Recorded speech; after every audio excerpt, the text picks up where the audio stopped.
I-discuss muna natin ang current situation para malaman natin kung para sa iba ang reading o hindi.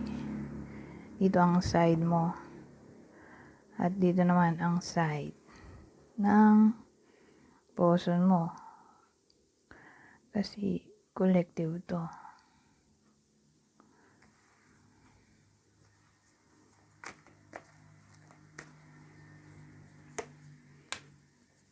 So to side mo,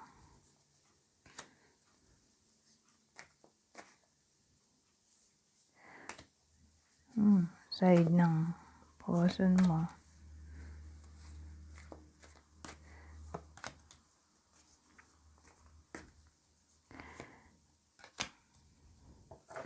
Ano to?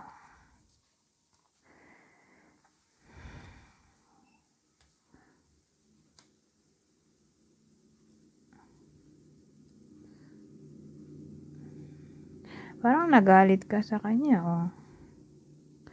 Anyari. Para bang may intuition ka dito. Yung intuition literal na nakita mo sa vision mo o panaginip o ewan ko. Parang meron kang na vision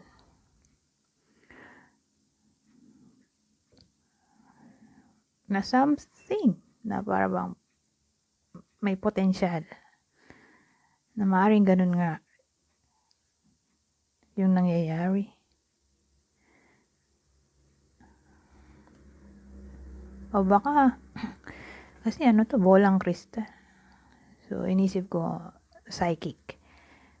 Either ikaw yung naging psychic dito o nagpunta ka sa psychic para alamin ang dapat alamin. Kasi may bolang crystal tayo.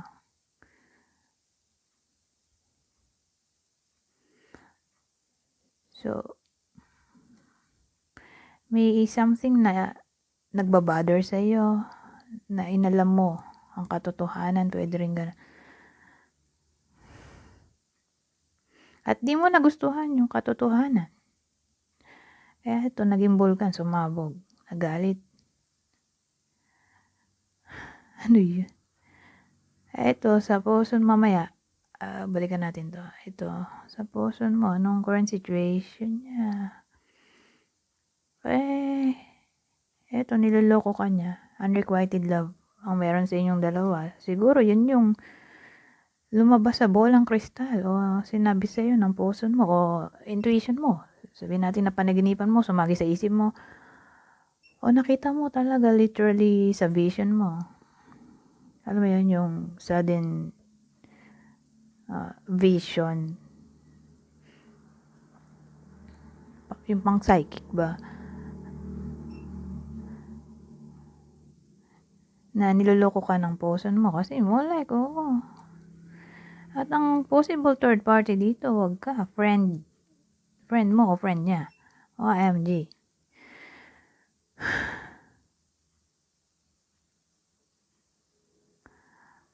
So, ayan, sumabog ka dito. So, more like galit ka ngayon. Hindi kayo nag-uusap. Break na siguro kayo. Kasi, kung ano man yung sinabi sa'yo ng psychic ability mo o ng psychic people na niloloko ka, oo. Mukhang oo, totoo yun. Oh. Kasi more like unrequited love na kasi to. Kaya nga nagloko, di ba? Kasi nga, hindi na siya loyal sa iyo. Hindi ka na niya ganun kamahal. Niloko ka niya.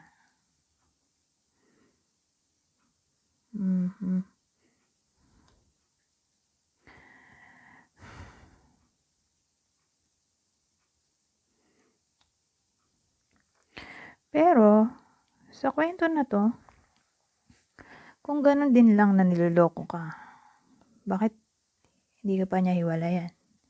Ganun dating eh. Bakit pinagsasabay niya pa kayo?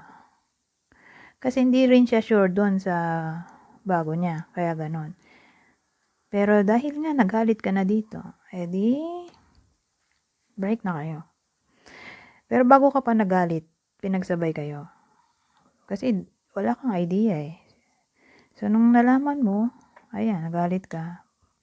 So, no contact kayo ngayon o break na. Alin man sa dalawang yan. So, kuha tayo ibang deck. Anong feelings mo? Diyan sa person mo. Current feelings at current feelings niya para sa iyo. Ito. Shadow side.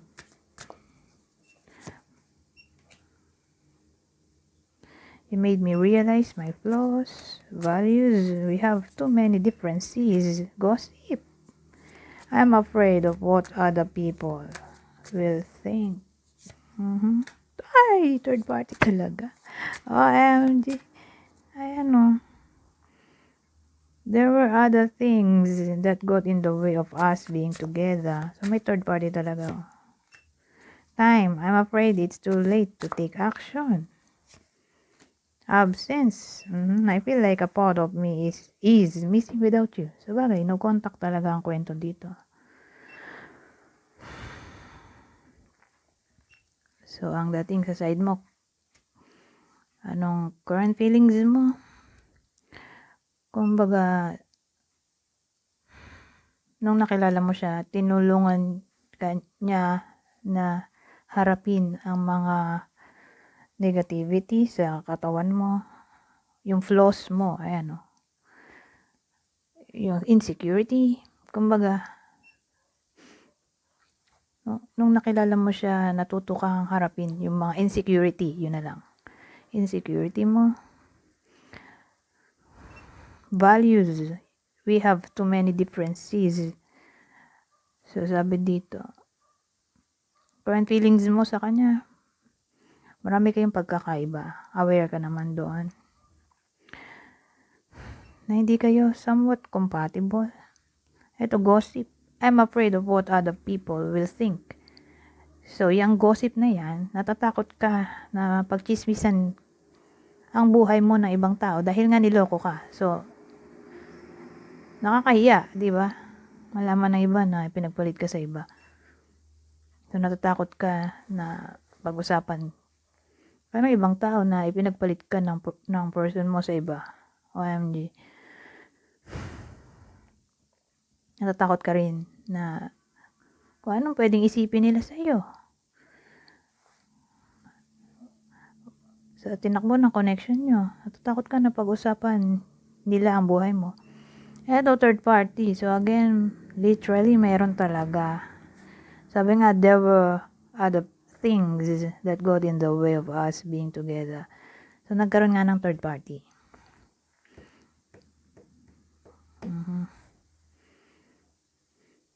Kaya, break na kayo. So, current feelings, yun nga,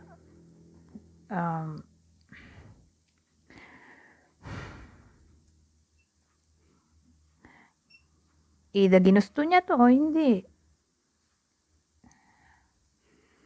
Kumbaga, para ba yung Tagalog to? There were other things. May ibang mga bagay na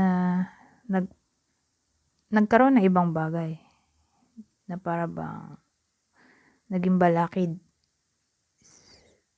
para magsama kayong dalawa. So, third party nga. Time. I'm afraid it's too late to take action.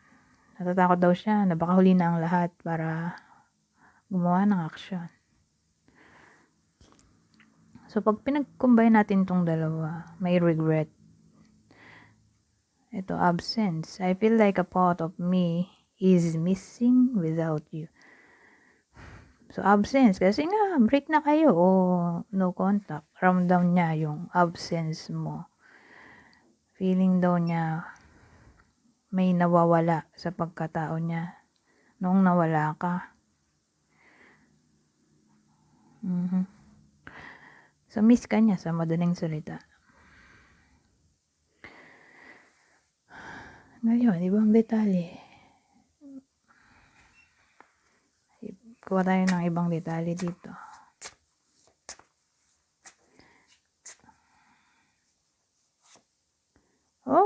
the thief. So, ganyan natin para kita. Bago kasi to. So, hindi nyo pa masyado nakikita tong deck na to. So, again, may thief tayo. Ano bang ginagawa ng thief? Di ba manloloko yan?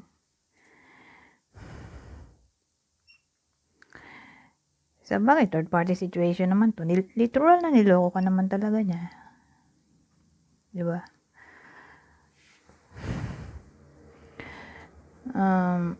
Parang ang dating advice na siguro to.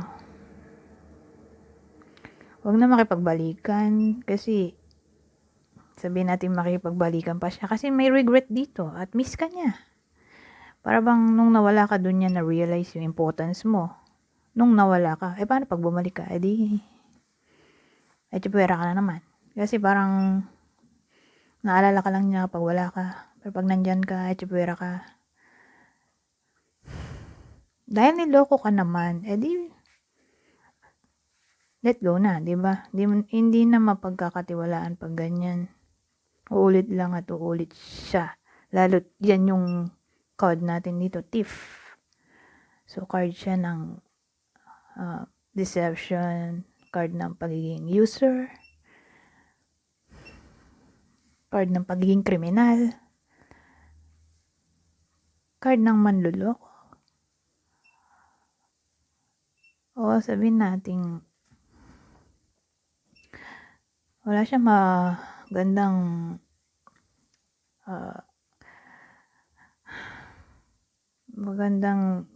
maibibigay sa'yo. Puro sakit lang ng ulo. Kasi mukhang di na siya titino. Saka pag thief, di ba, ang galawan niya mabilis. Tapos sikreto. So, kung sakali man na magbalik siya sa buhay mo, ayan, lulukoyin ka niya ng palihim. Whether ang ipanluloko niya sa iyo ay itong poso na to, yung bago niya ngayon, o iba. Kumbaga, likas na sa pagkatao niya na ganyan, manluloko. So, kuha tayo ng clue.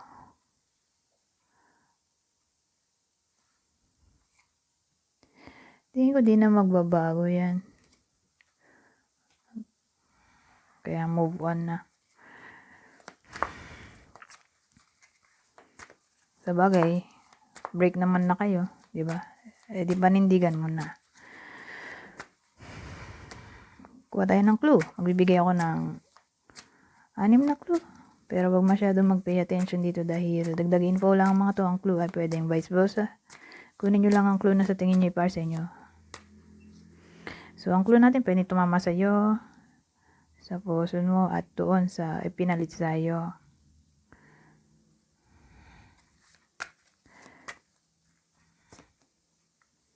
Capricorn, Virgo, Taurus. Lahat ng earth signs to. Virgo ulit. Virgo, ano na naman, earth sign. Capricorn. Pero may halong Aquarius. Ito. Scorpio.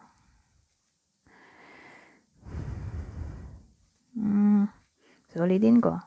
Capricorn, Virgo, Taurus, Virgo, Capricorn, Aquarius, Scorpio.